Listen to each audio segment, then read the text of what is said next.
حضرت شیخ سعدی رحمۃ اللہ تعالیٰ علیہ آپ فرماتے ہیں کہ میں بغداد کے بازار میں گیا، مجھے مزدور کی ضرورت تھی، تو مزدور کو لینے کے لیے گیا تو شہروں میں چوکوں میں مزدور بیٹھا ہوا کرتے تھے۔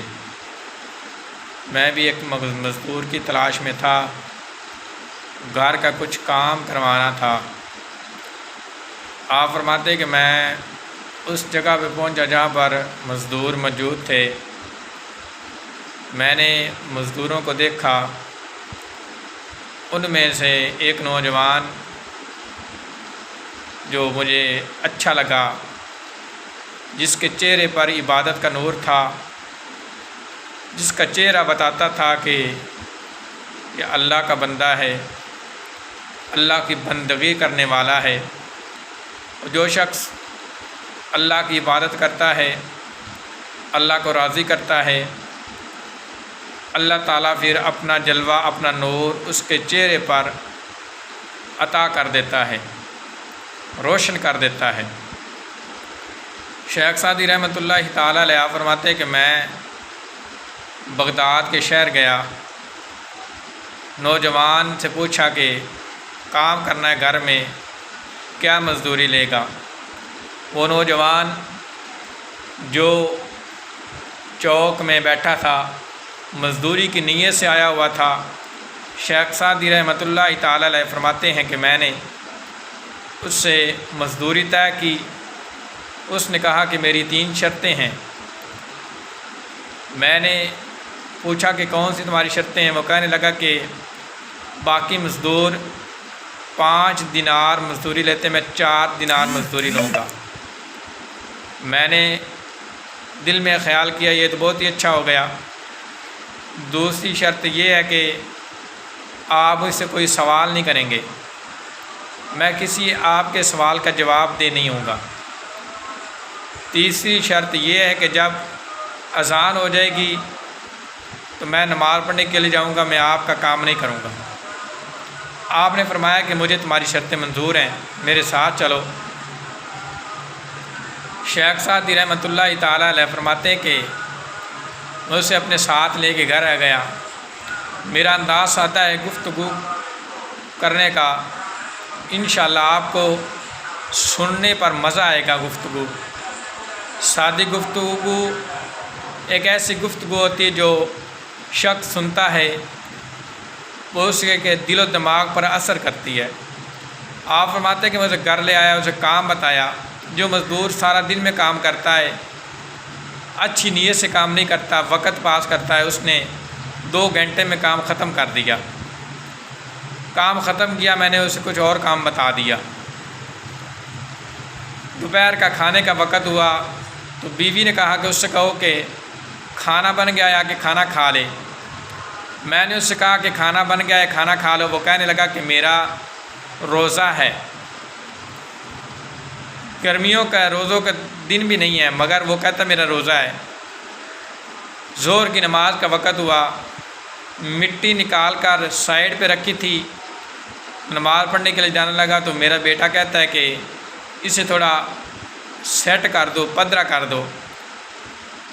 وہ نوجوان کہتا ہے کہ تیرے باپ سے پہلے بات ہوئی ہے، اب نماز کا وقت ہو گیا تو کسی کی نہیں سنوں گا، اپنے رب کی بات مانوں گا، اپنے رب کی عبادت کروں گا۔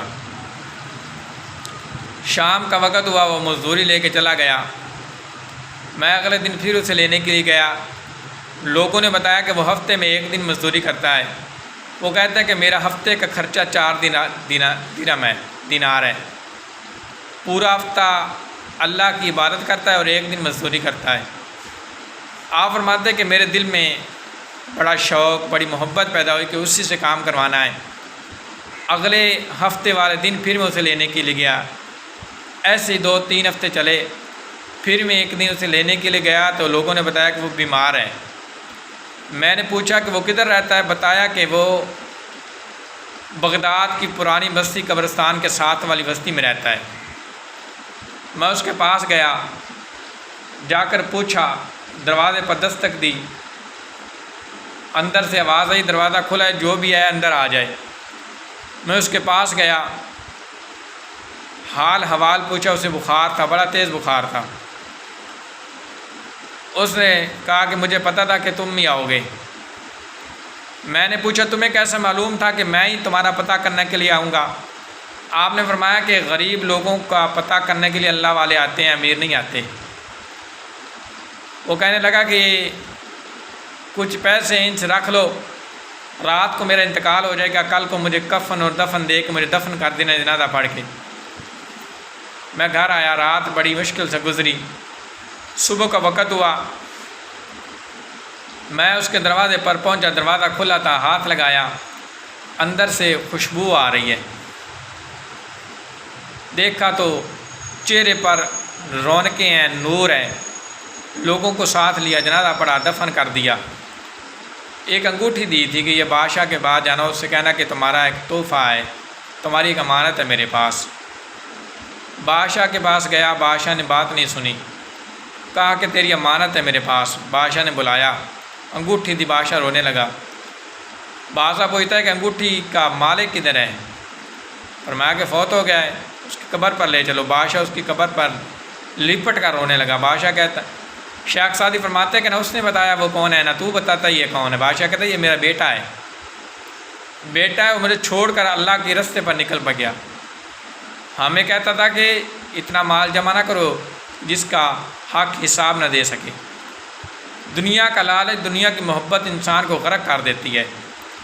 جب تک دنیا میں رہو گے اللہ کی عبادت کرو، اللہ کو مانو، دنیا تمہارے پیچھے خود آئے گی۔ اگر دنیا کے پیچھے دوڑو گے، دنیا آگے ہوگی، تم دنیا کے پیچھے ہوگے، نہ دنیا رہے گی نہ آخرت رہے گی۔ آخر پہ ایک ہی بات ہے کہ اگر اپنے مالک کو راضی کرنا ہے تو دنیا سے تعلق توڑ دو۔ جب اللہ کو راضی کرو گے، اللہ تعالیٰ دنیا تمہارے پیچھے لگا دے گا۔ اللہ تعالیٰ عمل کی توفیق عطا فرمائے۔